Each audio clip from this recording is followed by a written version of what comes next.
Mayong hapon mga amigo, first harvest mismo ang pipino. Ang tura sa pipino, ang balay-balay sa pipino. Nag-extend mi kaya para di mo bigay. May plaster sa mong pipinuhan. Tapos may kasunod. May kasunod ang mga 2 kalata. Ano mga bunga sa pipino na mo. Silalong kasunod-sunod na siya.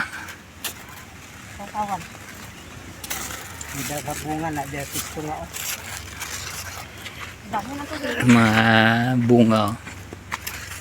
Kinabit na silalong. Grabe na siya. Naganak ibunga.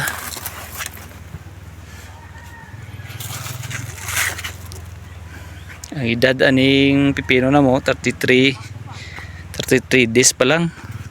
Kung naka-per-service na mi. Dali lang kayo ang pag lagko siyang bunga. Alin na per-service ni na mo.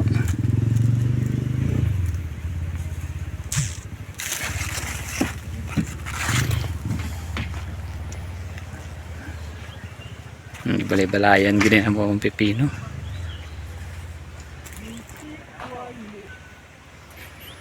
Kaya magsuri-suri tadri. Ito na siyang tiyok-tiyokon.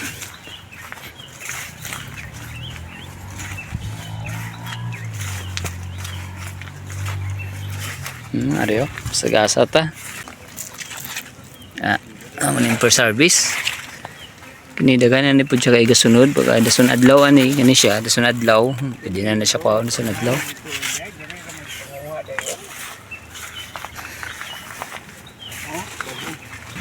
Kani pong gasulod ang uro ng mga 100 grams.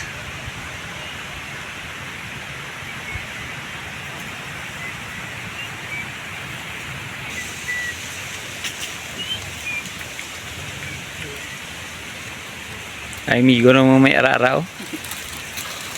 Kakalokadlaw ni biskan sa isa. Ano mambal mo sa pipino ta?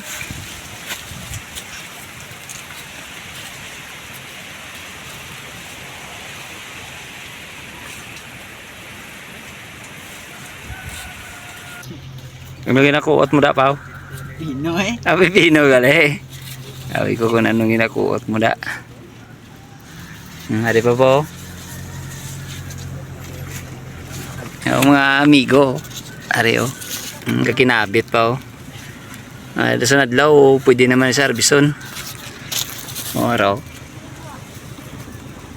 Naman yung mga blessing sa mga ginatag sa Ginoo para sa amon.